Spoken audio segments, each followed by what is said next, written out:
भाई फौजी का साफ और सिंपल है, मैच पूरे का पूरा मुझ पर फेंको, मैं फिर वजन उठाऊंगा। पूरी पाकिस्तानी टीम हिम्मत हार जाए, मैं अकेला खड़ा होऊंगा, मैं अकेला मैच जितवाऊंगा। मैं बाकियों के साथ मिलकर मैच जितवाने में इंटरेस्टेड बिल्कुल नहीं हूं। आज भी पाकिस्तान 80 पर 5 खिलाड़ी आउट हो जाते हैं। पाकिस्तान की दिग्गज बैटिंग जो कि एक से बढ़कर एक है, एक से बढ़कर एक है कि जिसको सामने करो वही अपने आप के अंदर बला है। लेकिन यूएई की बॉलिंग के सामने वो सारे के सारे ढेर हो जाते हैं। वहां खड़ा होता है फखर जमान, वो अकेला कहता है कि भाई मैं तो खड़ा हूं, मेरा साथ किसी ने देना है दो, मेरा साथ किसी ने देना नहीं है भाई ना दो। लेकिन फिर उसका साथ देने के लिए मोहम्मद नवाज आ जाता है। भाई मोहम्मद नवाज ऐसे नहीं लगता कि डे बाय डे उसकी बैटिंग के अंदर थोड़ा सा और ठहराव आता जा रहा है, थोड़ा सा और कॉन्फिडेंस आता जा रहा है।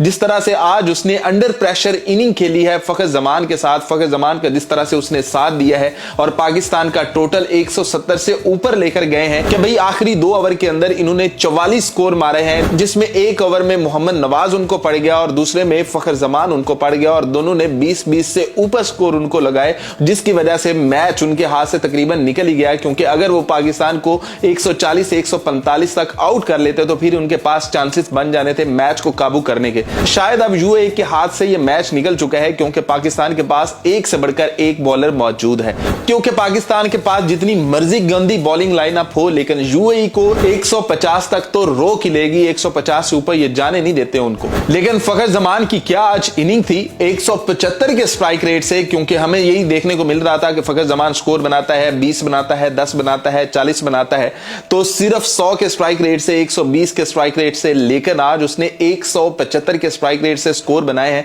वो भी तब जब पाकिस्तान को अशद जरूरत थी उन स्कोर्स की।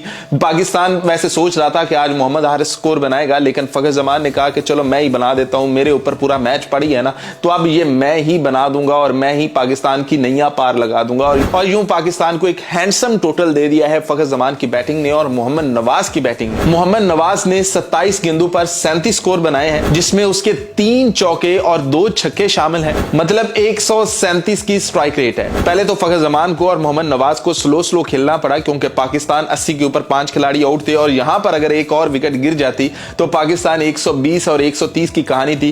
पहले भी पाकिस्तान इतने स्कोर बनाता था, जब बाबर खेलता था, रिजवान खेलता था, पाकिस्तान के स्कोर तब भी यही होते थे और अब भी पाकिस्तान यही इर्द गिर्द ही घूमता रहता है, 170 180। वो जो सोच थी ना हमारी कि पाकिस्तान 220 240 250 बनाएगा, वो कभी कभी हुआ करेगा। 100 के बाद एक मैच के अंदर ऐसा हुआ करेगा क्योंकि उस दिन हमारा कोई एक प्लेयर ऐसा चलेगा जो हमने टुल्ले भर भर के अपनी टीम के अंदर रखे हैं, उस दिन वो टुल्ले मारेंगे और उस दिन पाकिस्तान इतना टोटल कर लेगा।